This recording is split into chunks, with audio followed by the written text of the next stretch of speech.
Side to side.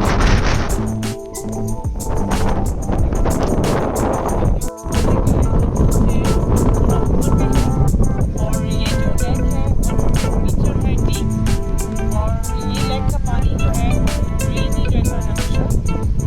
और ये जो लेक है वो साइज से बनी हुई है, इसकी जो है गहराई जो आगे जो जाके ना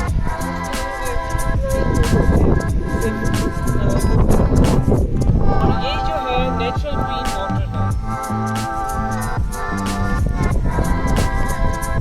और ये यहाँ का मिट्टी भी है पानी का